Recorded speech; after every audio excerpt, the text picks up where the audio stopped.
আপনি কি জানেন রোজা ভাঙার সময় সূর্য পুরোপুরি অন্ধকার হওয়া পর্যন্ত অপেক্ষা করতে হবে নাকি সূর্য ডুবলেই ইফতার করা যাবে? নবী করিম সাল্লাল্লাহু আলাইহি ওয়াসাল্লাম এই বিষয়ে আমাদের কি শিখিয়েছেন জানেন? ইবনু আবু আউফা রাদিয়াল্লাহু আনহু বর্ণনা করেন, এক সফরে আমরা নবী করিম সাল্লাল্লাহু আলাইহি ওয়াসাল্লামের সঙ্গে ছিলাম। তখন তিনি এক ব্যক্তিকে বললেন, সওয়ারি হতে নামো এবং আমার জন্য ছাতু গুলিয়ে আনো। লোকটি বলল, হে আল্লাহর রসুল, সূর্য তো এখনো পুরোপুরি ডোবেনি। কিন্তু নবী করিম সাল্লাল্লাহু আলাইহি ওয়াসাল্লাম আবার বললেন, নামো এবং আমার জন্য ছাতু গুলিয়ে আনো। অতঃপর লোকটি নেমে ছাতু গুলিয়ে আনলে নবী করিম সাল্লাল্লাহু আলাইহি ওয়াসাল্লাম তা পান করলেন এবং ইশারা করে বললেন, যখন দেখবে রাত এদিক থেকে এগিয়ে আসছে তখন বুঝবে রোজাদারের ইফতারের সময় হয়ে গেছে। সহিহ বুখারী হাদিস নম্বর 1941। এই হাদিস থেকে আমরা শিখি, সূর্য অস্ত গেলেই ইফতারের সময় হয়ে যায়। অযথা দেরি করা সুন্নাহ নয়। যখন সূর্য অস্ত যায় এবং পূর্ব দিক থেকে অন্ধকার আসতে শুরু করে তখনই ইফতার করা উত্তম।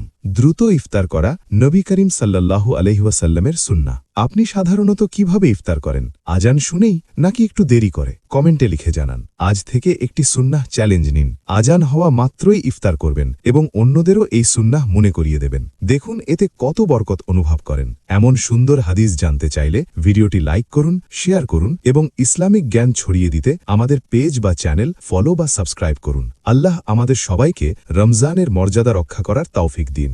আমিন। আসসালামু আলাইকুম ওয়া রাহমাতুল্লাহ।